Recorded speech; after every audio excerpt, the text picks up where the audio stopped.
गोविंदा कविया यादव। सभे करता तैयारी हो, दिलवा में खुशी बा भारी हो। सभे करता तैयारी हो, दिलवा में खुशी बा भारी हो। साल भर पायावेला समैया,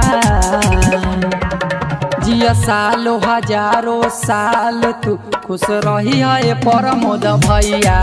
जिया सालो हजारों साल तू खुश रही है प्रमोद भैया।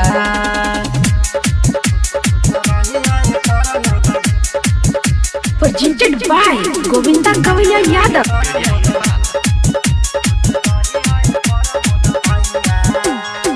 केक कटाई समय बटाई दिहे सबे आशीषवा हो। डीजे बजा के नचल जाई चढ़ी जे सबके निसवा हो। ए भाई केक कटाई समय बटाई दिहे सबे आशीषवा हो। डीजे बजा के नचल जाई चढ़ी जे सबके निसवा हो।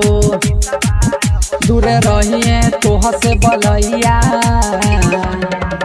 जिया सालो हजारों साल तू खुश रही है प्रमोद भैया। जिया सालो हजारों साल तू खुश रही है प्रमोद भैया।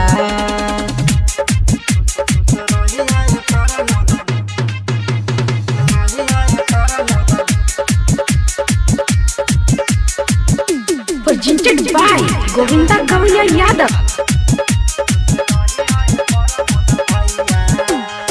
कहले परदीप रिधि तोह से असही रह खुशहाल हो।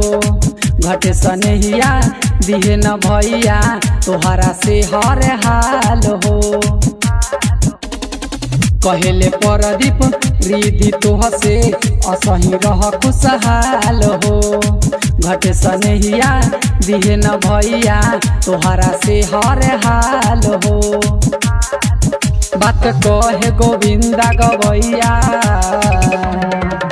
जिया सालो हजारों साल तू खुश रही है प्रमोद भैया। जिया सालो हजारों साल तू खुश रही है प्रमोद भैया। सभे करता तैयारी हो, दिलवा में खुशी बा भारी हो।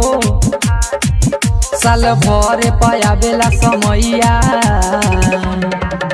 जिया सालो हजारों साल तू खुश रही है प्रमोद भैया।